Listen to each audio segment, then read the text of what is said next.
Hello, everybody. Welcome to Free Will Burning Friday. This whole week, we've been reacting to things. On Tuesday, my brother Troy and I did a special edition of Accidental Expat. We reacted to a video about a man that had about retirement and stuff like that for Gen X people. Then the next day, after reacting to that, we reacted to a Gen Z video about what life's like for them. Figured since we had already spoken about reacting so much, we're going to react some more. So today, we're going to react to a video that talks about the state of the music. And those pictures at the beginning, they really tell the story. I'll get back to talking to my brother Troy sitting right there. I haven't introduced him yet. I'll get to that because I want to share this right off the bat. We're going to watch this guy just like we've been doing the last couple of times we've been here. We have shared video. And so let me make sure I got this set up straight. There we go. We're going to let this guy play and then we'll introduce him and we're going to react to it here in a second. So here we go. Troy, let's listen. Nobody comes to local shows anymore. This is what I'm hearing. And before you say, yeah, man, the scene is dead, let me stop you right there.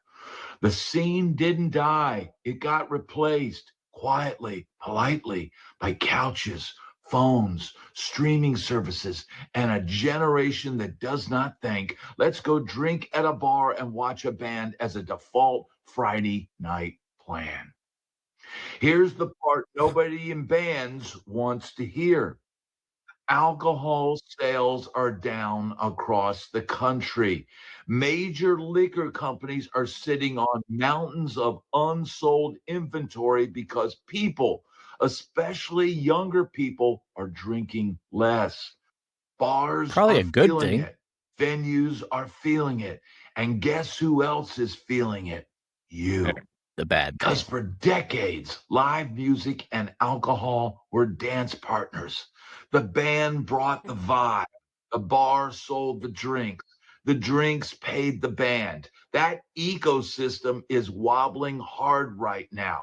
So when you say clubs won't book original music or nobody supports the local scene, what you are really saying is, I don't understand how much the world has changed. People. Interesting, Troy. What do you think of that right off the bat? Yeah, it is weird that it was a staple. You never question what you're going to do on weekend nights. When I was young, you went and saw live music. Yeah, every night if you could. Exactly. Phoenix was hopping with bars but yeah, the alcohol thing, I never really thought about it as being a marriage, but that makes sense why it does seem to have died down with the less consumption of alcohol. Yeah, and let's circle back to the alcohol itself and just the fact that the scene, when I moved from Oregon to Athens, Georgia in the early 90s, okay, now this is early 90s. Athens was notorious at the time for having lots and lots of clubs downtown. There was something like 30 or something in the downtown area. And any given night, you could probably have 10 or 15 bands playing. Prior to me getting there in the 80s and 90s was even more because this is where Widespread Panic, REM, B-52s, Kenny Rogers, they all came out of Athens. And so Athens was known as this hopping place. And it was like that. Every single pub, bar, anything that had a stage and a microphone on it had a person on it, and the place was packed. And there was people playing original music, cover music. You didn't have tribute bands really yet, but today, I don't know. I don't go out.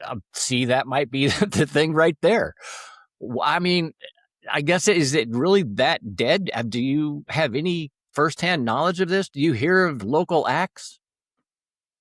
There's a local band here where I live that I really like a lot, and they play out. But I'll only go see them I won't go across the river to see them, but I'll see them if they're here in town. Yeah. But I don't drink, but when they do come, they pack the place. Because it's a small place. But I mean, right. And this is and turning they're really into good. But I mean, I don't know what happened.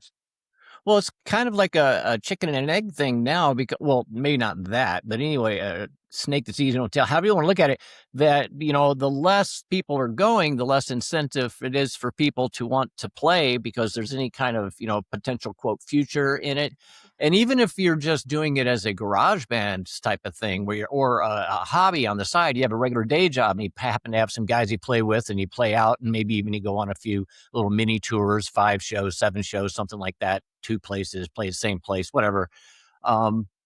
That's just fun. But if there's nobody in the audience, I mean, it's neat. Yeah, man, we played at this place. You know, it holds 250 people, and you know, there was 9 guys, and 3 of them were fishermen, and they were the only ones there. They were on a fishing trip, you know, and they kept asking us to play. Wait for it, Freebird, right? Yeah. Probably still that happens, but or they're yelling, turn it down. right, or something you've never heard. But without getting into that, even too far in the weeds of, you know, that part of it, it's just back to the empty seats.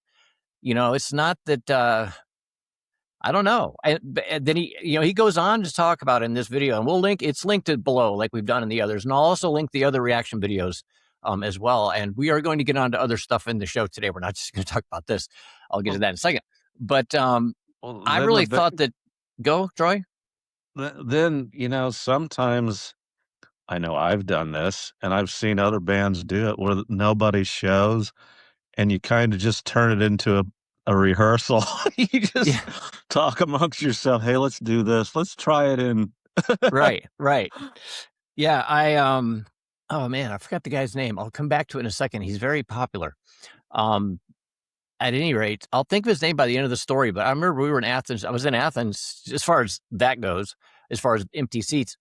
And he's a Grateful Dead ecosystem guy way back. I forgot his name. I'll think of it in a second. But he had come to town, and he was playing at this little reggae club. And my then partner and I went in there. So she and I were in there, and there's this other couple, and they were sitting at another table. We were the only 4 people in the whole place. And he comes out, David something. Anyway, he comes out and plays, and they play their whole first set.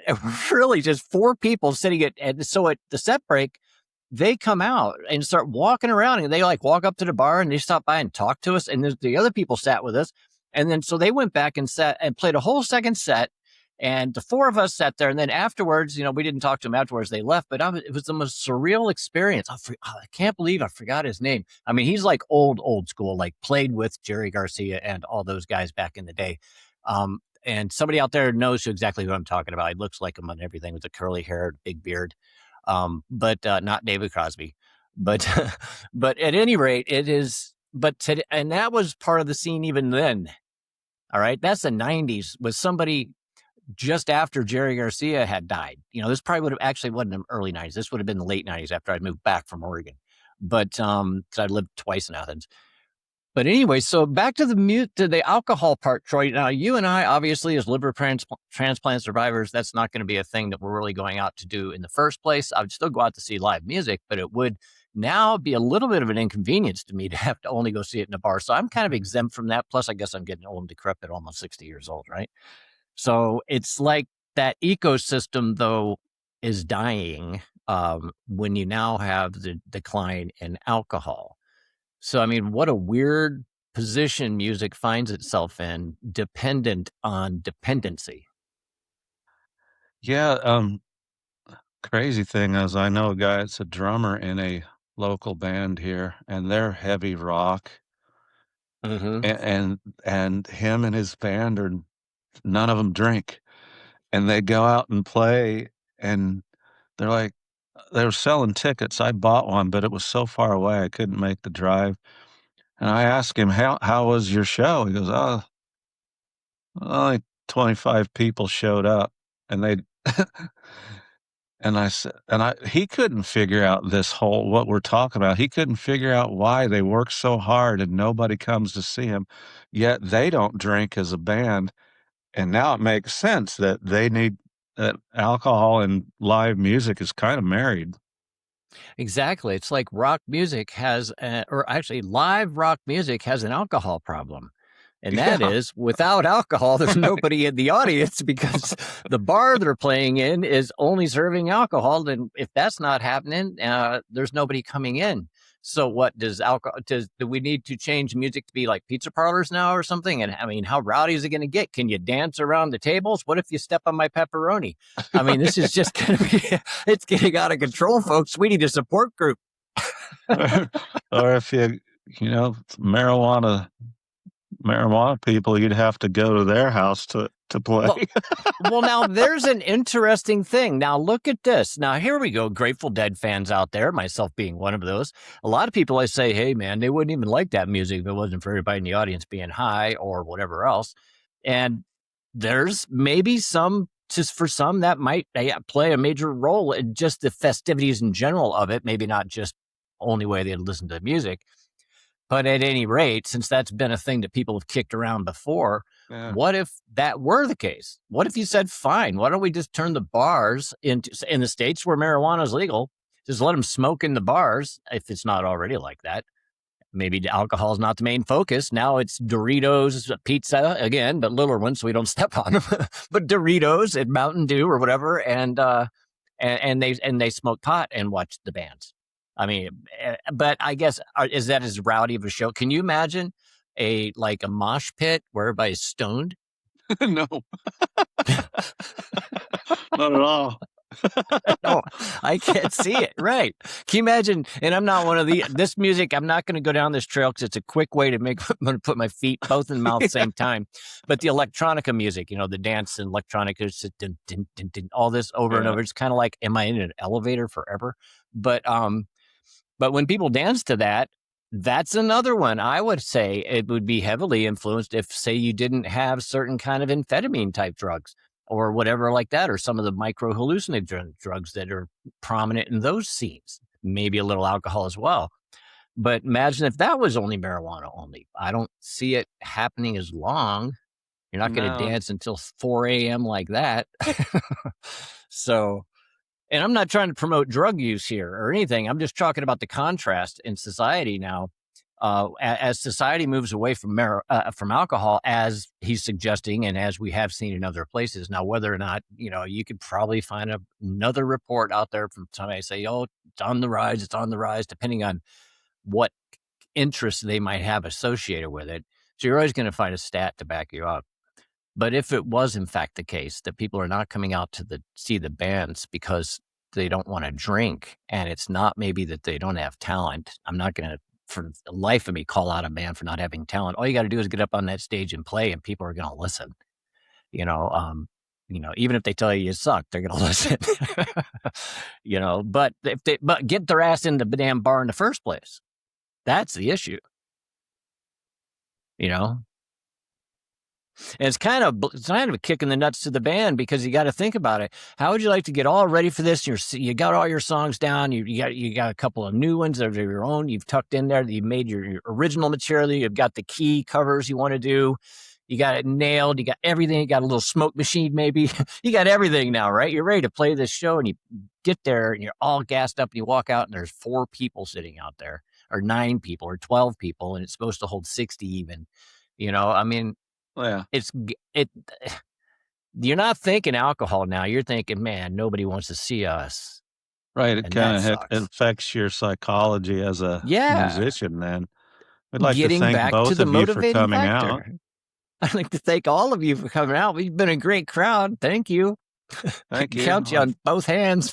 Right.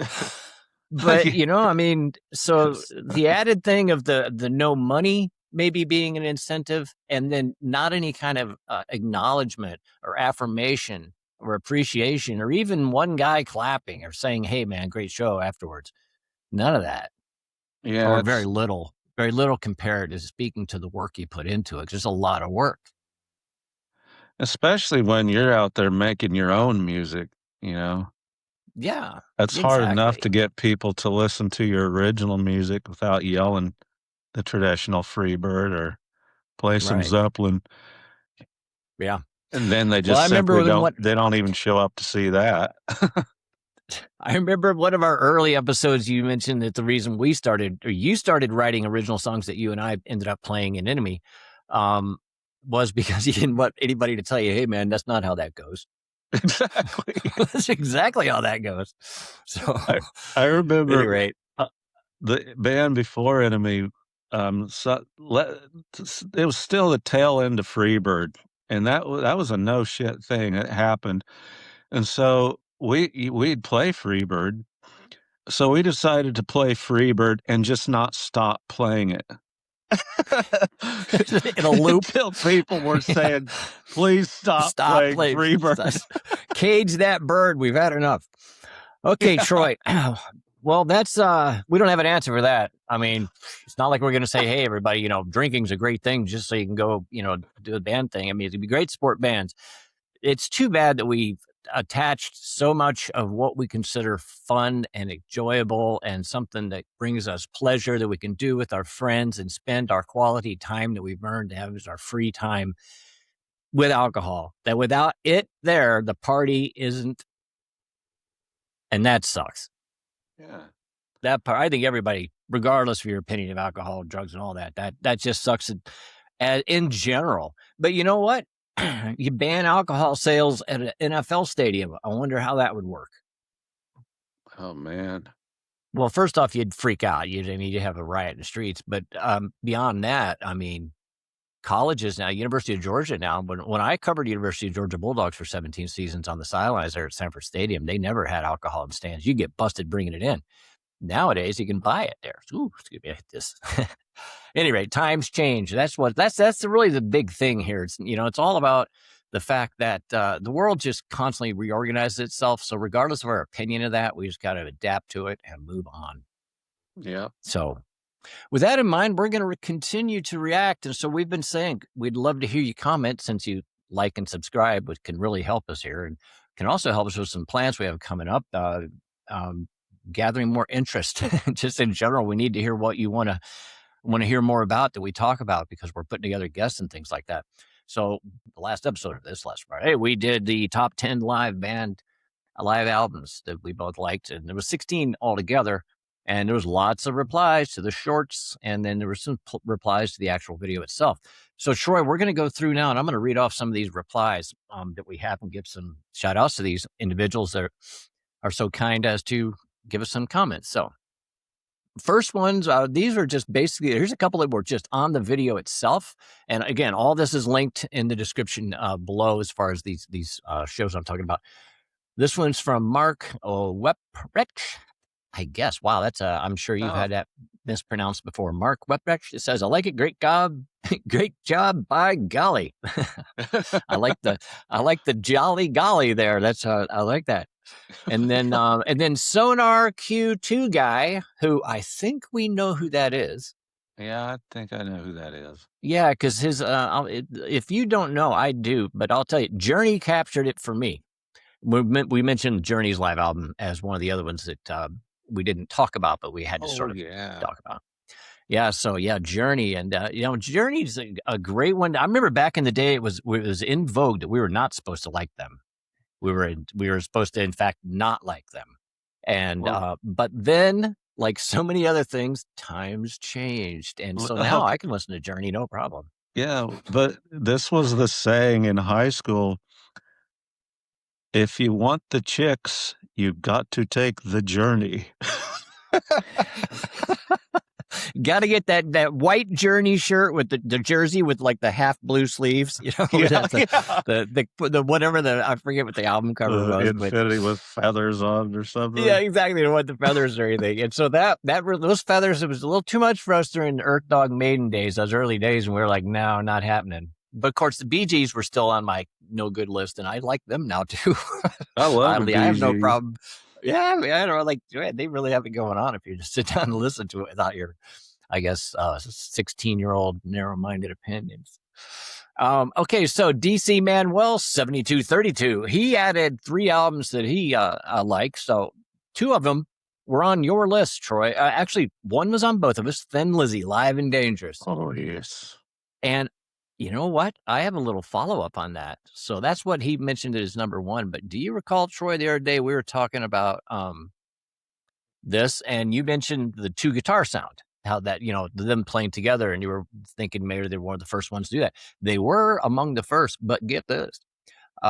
Beyond the fact, as we pointed out later, that the Allman Brothers were they did that as well. Yes, they did. But there was also Fleetwood Mac had done it prior to that. I think there was another one that I found that had done it. But also, once again, do you recall you didn't have Unleashed in the East in your top 10, and I called you out as being the Maiden fan, and you're the Priest fan, but I mentioned Priest?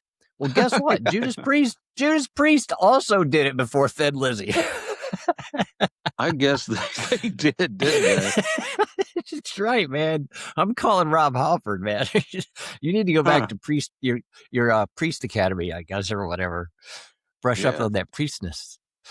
So anyway, yeah. So Thin Lizzy. So DC Manuel 7232 also adds Ted Nugent's Double Live Gonzo, which you mentioned, which we both awesome album. Great guy. Love that album. I saw a video of him. It's like down in New Orleans or somewhere on a street corner, like just pulls up the little amp, like a champ type thing, you know, powered with something, and his guitar, and just regular everyday, like I'm going hunting type clothes, but not camouflage, just like big tan clothes and everything. And it's cold. And he plays one of his songs, and people start walking and gathering around him. And they realize who it is eventually, but there's only like maybe a half dozen people there. And the whole thing just happens. He packs up and walks off. And this was not long ago. It was like him in his older years. So it was probably lasted 10 years or so. But I was like, dude, he's cool. Speaking of Nugent and Journey, I kind of put this in my head all of a sudden. I love the things that Ted Nugent said on Double Live Gonzo. Just he was shocked. He's shocked.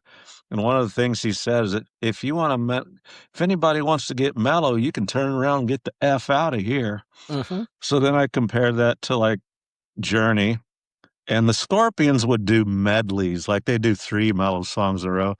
And while they were doing this, when I'd see them live, I'd think about Ted Nugent, and I'd think, you know, they should be saying right now, if any of you want to get mellow, you should turn the F back around and get back in here. Exactly. They're like opposite ends of the magnet, or actually, whichever that would be. They kind of push each other. Anybody want to get mellow? Get back in here. Right. Yeah, that was. He was a shock when he came out. I mean, it was. For people that weren't around at the time, he was a bull in the china shop, definitely, when he hit the scene. So the other one that DC Manuel tossed out here that neither of us did, REO Speedwagon's You Get What You Play For. That was a live good album. one. And yeah, man. And see, it's weird when we get into the directions that rock went. I mean, that's not like it's in some crazy direction. REO Speedwagon's very mainstream rock and roll type of default, but it's so easy to forget certain bands. There's bands I think of all the time, like how in the heck have we not talked about them yet? And that's still in metal, you know? And they had a song on that album, 157 Riverside Avenue, that was huge. And I completely forgot about that. And I started thinking, I wonder if that intersects with 22 Acacia Avenue. It could. Maybe REO Maiden. Iron Speedwagon. Iron Speedwagon.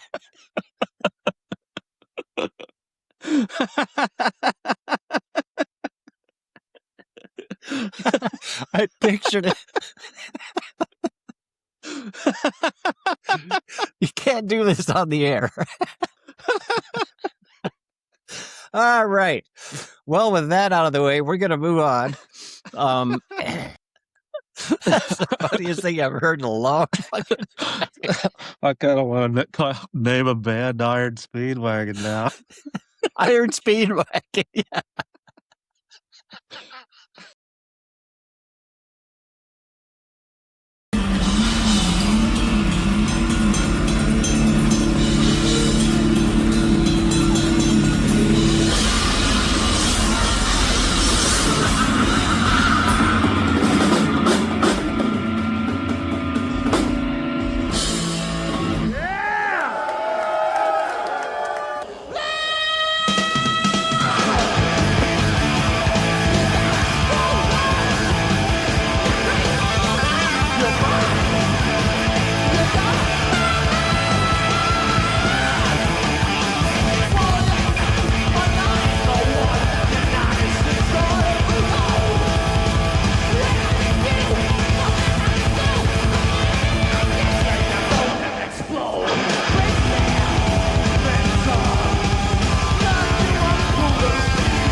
Yeah, They were there so you good. go. They were so good. I don't know how the sound was for you. We've had a lot of the comments were on videos that we were talking about Priest and Raven at the same time.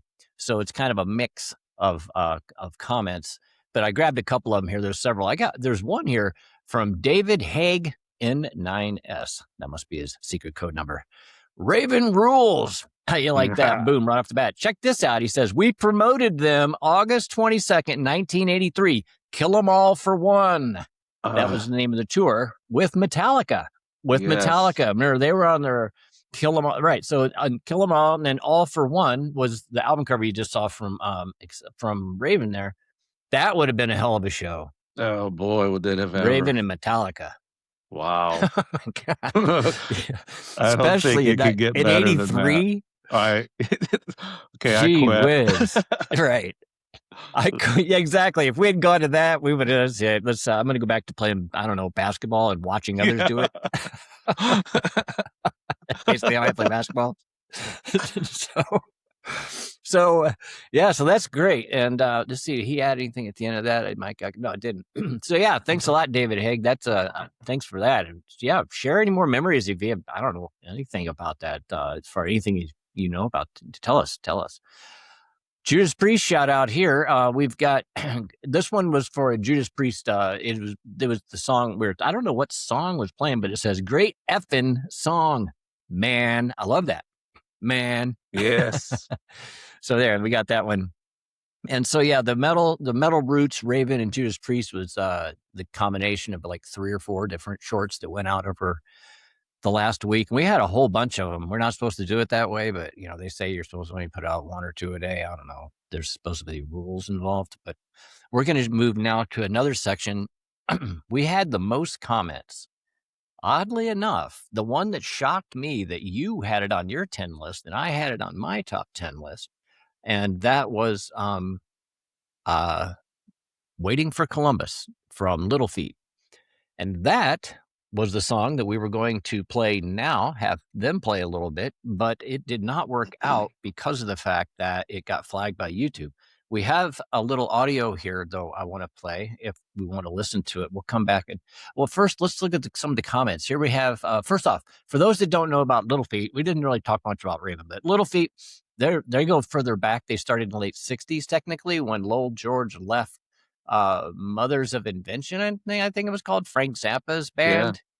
Yeah. And he left them and then started Little Feat around in 1973, I believe it was. They came out their first album, Little Feat, or maybe 73 was Dixie Chicken and Little Feat was before that. But anyway, early 70s, around the time Dressed to Kill and all that was coming out with Kiss, and even Priest was getting going. They were coming out around the same time. And of course, the big monumental album, I don't know what year it would have been in. 78 was Waiting for Columbus. The live album. And what's odd is that I'd found a live recording of Willin' that I was going to play, sort of like a middle ground between their ultra funk and maybe some of their other sounds. But it was so close to the one that was on Waiting for Columbus that the algorithm or whatever copyright violation caught it. And luckily I tested it before we did this, but I do have a little bit. This is part of a live concert that somebody has uploaded. I don't know that it would be copyrighted per se, but it's also what I figure we'd do is we'd just take a part of the song that's not really that recognizable, but you can get a taste for what Little Feat sounds like for people that are not familiar with them. And this is the begin. I'm not even going to say the name of the song, so the algorithm's not like, I'll listen for that. But let's just listen to a little bit of Little Feat just here for a second. This is only about, I don't know, a minute.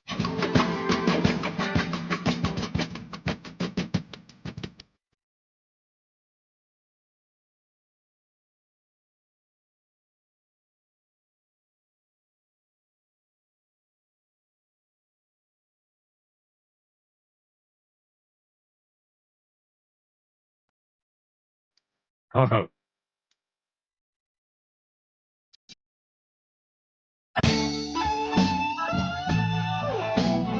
So the variety of Little Feat's one thing. So here you can see this sort of swingy blues type thing going on with the slide, Lowell George slide guitar, man, so freaking good. But they've got a variety of sounds, and we'll link this one down here. It actually says it's from full album. So I don't know. Maybe it's from, I don't know. It might get caught in a thing. If it does, then this part of the video will not be in here. So if I'm coming back right now saying that part got zapped, whoops, It does I gotta that. close something down here. The video went on to, huh? What was that? It does zapped. So yeah, Little Feat. Here's some comments that we've got. Look at this one. This is JMSTR 5148. It's not really a word, the whole name. Hold on, I gotta see if I can make this bigger because I can't seem to get the whole screen. All right, so he says he wore this out when it was on cassette. How you like that? He had a little box, little clear plastic box. That's great. Probably had a fold out thing so you could read in it. The entire band, he said, wore this out on cassette. The entire band collectively had a magic to their groove. And that's it, man. That ain't no lie, man. There was something about the dynamics of those guys together. Just, man, something happened there that was just amazing.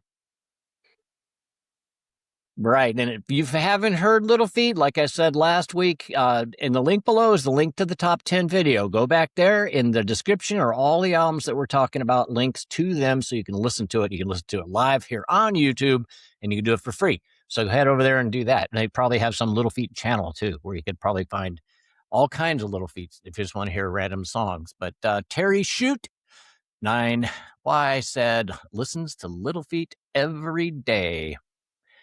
You know, that's got to be very healthy. That's right up there with probably even going for a short walk. You know, I mean, hey, going for a short walk with your Walkman, listening to Little Feat. That's a good day. On cassette. On cassette. On cassette. Right, exactly. Maybe they two get together. But no, seriously, though, it's very noticeable for me on days, depending on how I wake up and what I listen to, how the rest of my day typically goes. As far as, let me qualify that. Since I work remotely and I have, as I say all the time, almost 30 years now. And so my day is entirely my own, as far as my planning, when I choose to do whatever I do. That chain of events can be sort of influenced, you could say, by the music that I start out the day with. And it's amazing how that works. And just to give you an example, like for instance, if I start out the day listening to like kirtan music or something, like sometimes I do just to get really mellow, have it playing in the background. That's a day you might find me at 3 o'clock in the afternoon watching Lord of the Rings on the couch at 3. You know, but if I wake up and listen to Ides of March, you know, I'm still pounding out work at 9 at night. You know, it's like it completely changes my trajectory, you know. And if I listen to the Grateful Dead, you know, I go to the store twice, you know, or something weird, you know, I get a little exploratory. But anyway, music does a lot. And so you can do all that without the alcohol too. So it's for the beginning of the conversation, just use music to help you through your day, which Terry, obviously, and to some extent, JM, you wore it out on cassette. I mean, that's good stuff. And then Philip Teague. Wow, they have very similar names. Oh, if the letters at the end. He says, Little Feat, it's my all-time favorite band. Or he says, it's my all-time favorite. So he's probably talking about either the album or the band, but it's the reply to the Waiting for Columbus stuff. And then another one here, Enoch Standing Ridge. He replies, this is an awesome LP. Love me some Little Feat. Absolutely. And yeah, like I said, I never saw them with Wold George because he left during the mid-70s-ish in there and then died shortly thereafter in 79, I believe. By the time I saw him, it wasn't until 89 when I saw them. And Grateful Dead played with Little Feat, and I saw him twice, I think, that year. I've seen him in 2 venues. I know I saw him once in Giant Stadium, and whatever year that was, and so it must have been 89. Dead Feet, they called it. So Little Feat played first, and then Grateful Dead. That. So that's similar to like that's like Raven and Metallica. I mean, you get a Raven and Metallica, that's like definitive metal statement there. But to see Little Feat and Grateful Dead together, even in their later years like that. Still, it's like, wow, priceless. You know, I forgot that. I remember. Plus, it was when Garcia was still roaring. Dead Feet. Yeah, it could have been a little Grateful too. Little no more of this, Troy. The pinky toe, right? Okay.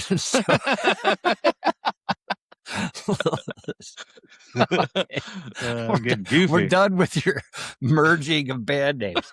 Okay, so next up we have another one that got a lot of comments. And this is we're going to talk not really about UFO per se. We're going to listen to, I should say, in a second here. We're going to listen to Michael Schenker mostly in a UFO song. I'll talk about that. But so we have here for the UFO shout outs, we have Aaron Jean says favorite live album, just like UFO Strangers in the Night. Yeah, the freaking awesome albums. Is Strangers in the Night was a studio album? That was a studio album? Yes, that was. I think that was. Yeah, that's the one, right. Yeah, because I didn't know if that was another live one, because it's the title sounds that way, but I don't think it is. But yeah, I remember the album. My friend of mine, like the competing great guitar player in the neighborhood in Chicago, he had a V. It was a Gibson V, and he was all about Schenker. He was to Schenker like I was to Randy Rhoads at this era. And of course, it was like Coke and Pepsi, Chevy and Ford, and all this other stuff. And, of course, he had to learn how to play Run to the Hills, Number of the Beast, and I had to learn how to play Rock Bottom, but and Lights Out. But so we're going to listen to Michael Schenker right now. This is the song Rock Bottom. What I did is this is from a live recording. I don't know when it is from, but it's from early. And so it's the guitar solo. It's a long guitar solo, and the beginning stays in this sort of mellow phase a little longer than I wanted to play here. So I do have a little cut in the middle. It goes to the wraps it up. But we're going to play the whole more than minute and 46, and hopefully Troy comes back by then. Otherwise, we're going to go see what happens after that. So here we go. So that's Michael Schenker.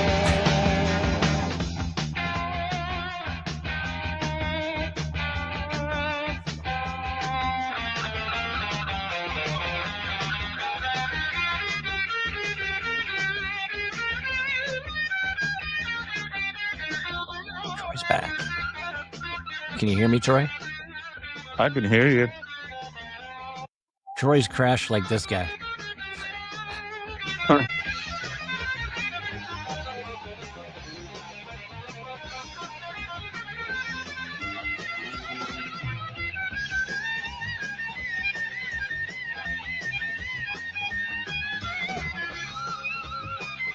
Troy is back. Hello. We got Michael Schenker going, Troy. He's rocking. There he is.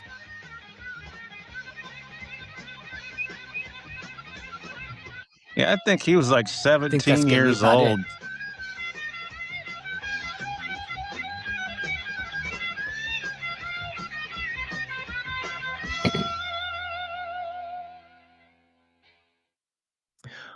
Well, what do you think of that, Troy? Could you? I don't know how much of that you could hear. It was the lead in Rock Bottom.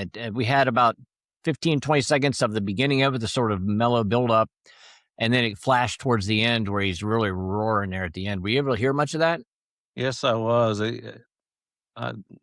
He was iconic, man. That tall, lanky, skinny, blonde dude with the flying I know. V. He was it. Yeah. He was like rock star, man. Right. He was like Johnny Winter 2.0. Yeah.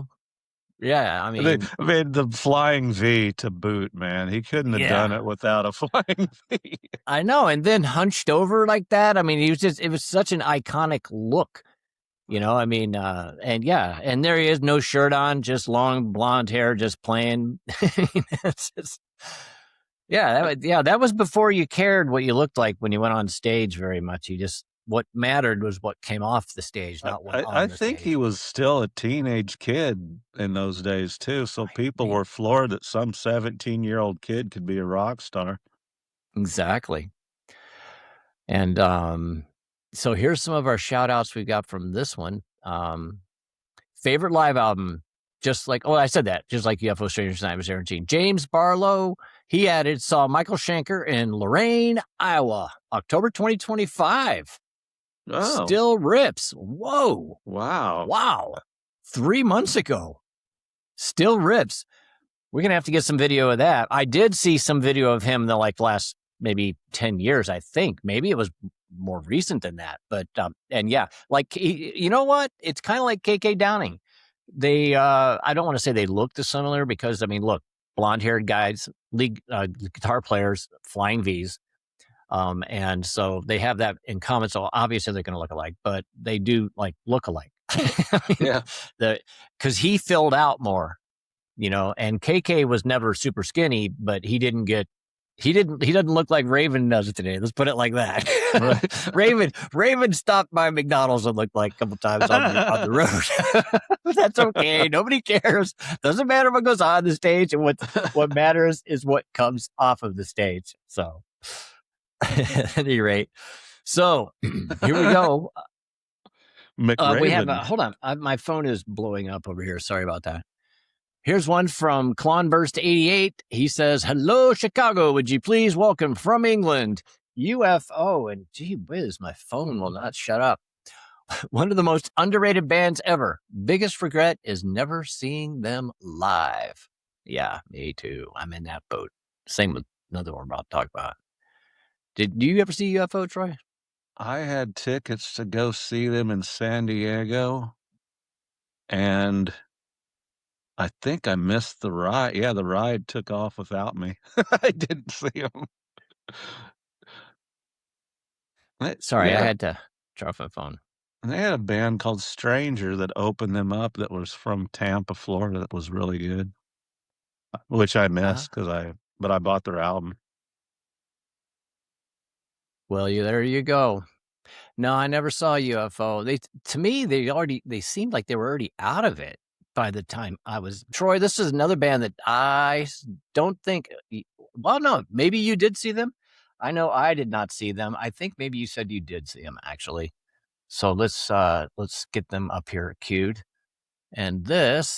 But here's the thing about it, folks. To try to prevent us from having another one of these copyright things, there's no way in the world that I can play this band and it not get copyrighted because they're so good that they don't make mistakes. There's no variation to their songs. So what we're going to do in honor of that is we're going to just play the only member of the band that's not currently still with us. And so the band we're talking about is Rush, and the album 20 Exit Stage Left was one that I put on my top 10 list. And we both talked about it. We both agreed that, it was like rock god music. It was like untouchable music. I mean, I was never a person that listened to them every day, but whenever I did and still do, I'm in awe. And I've been consistently doing that since the first time I saw Fly By Night, around those days. But anyway, here we have Mr. Neil Peart playing a drum solo for all of us for about 47 seconds in remembrance of perhaps the greatest rock drummer, or at least we can say he is for right now, because he deserves it. Here we go, folks.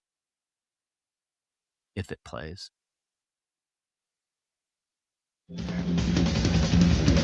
Holy cow. He does more with the snare drum than most people can with the whole set.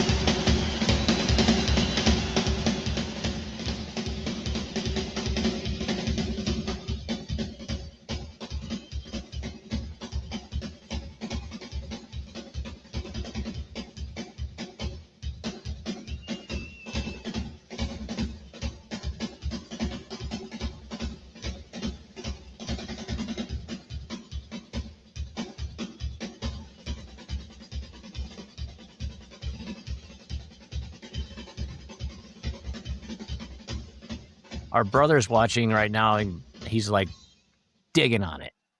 Yeah. Brother Greg. That guy was unbelievable.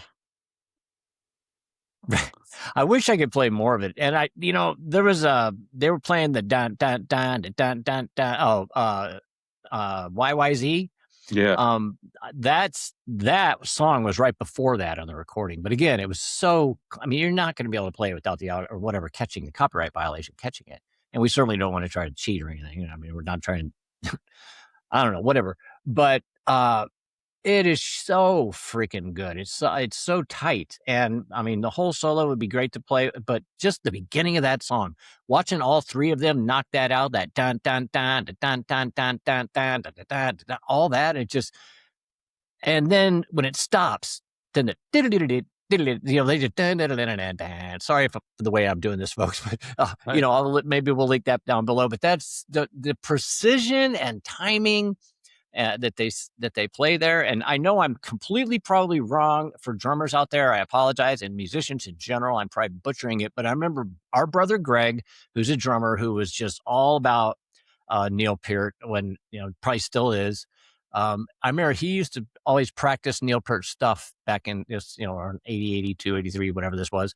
And I remember syncopation, the word syncopation. I don't even know if that actually has something to do with drums or whatever, but whenever I think of Neil Peart, I would think of Greg in those days talking about syncopation.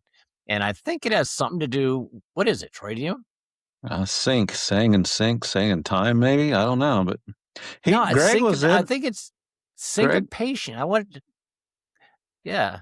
Greg was in a Rush cover band that was actually very, very good. And I think the Permanent Waves album had just come out, and they were so good. The bass player sang and sounded like Geddy Lee. The three of them, they were, I mean, for being 14, 15 years old and tackling Rush like they did, I'd watch them in our garage like, holy cow. I Googled syncopation. You think we'd know this. Listen to what it is. Syncopation is a musical technique that disrupts a regular expected rhythm by accenting weak beats, off beats, or unexpected, unanticipated parts of a measure. That's it. It's exactly it. That dun, dun, dun, dun, dun, dun. That's the syncopation. Picture who does modes. that? The bands that do that are the most talented bands, like Rush, Iron Maidens, another one. Tool is a current one, and Primus from the 90s. They all did stuff I think that came from the influence of Rush. All those bands came from syncopation. Well, right. I agree on everything up until you say all those bands were by Rush. I will say yes, probably some, but there's certainly plenty of examples of syncopation. Well, just look at half the shit the Grateful Dead ever did. I mean, Grateful Dead's all over the map when it comes to not following the rules. That's true. There's lots of it that is very, very, by the book. I hear lots of weird things today going on since this recording. I'm having issues with phones, and now I hear bells. I'm watching Stranger Things too, folks, so this might be it for me. Bells and phones are syncopating in your life right now. The universe is syncopating all around me. Exactly. And so it's just too much. I can't handle any more of it. Well, let's see. I think that's it for the music we were going to watch, Troy, and the end of the comments. We have John Fabosi. He said, sorry you never got to see them live. Talking to me, I guess. Neil Peart's drum kit was humongous. 2x4 wood blocks. Sounded like soundtrack of my youth, he says. Oh, and here we have another one. Viewmaster says, my favorite of all time. So that's some great stuff. But Troy, before we get out of here for this short day, I think we must do one last thing here. We need to bring this picture up. Do you know what today also happens to be? Does it have anything to do with Kiss? These guys. Oh! In 1973, on this day, this bunch of guys hit the stage for the very first time as the band Kiss. Wow. And we actually have a few notes about this show.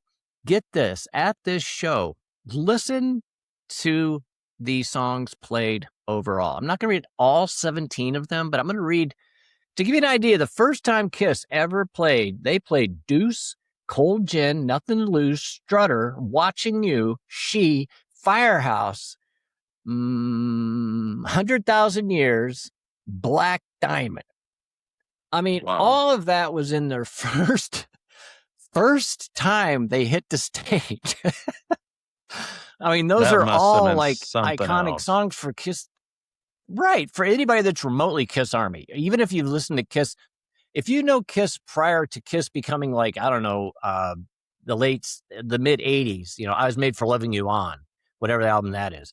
If you know Kiss prior to that or prior to Love Gun, say, these songs, I'm sure most of them still are staples, absolute staples.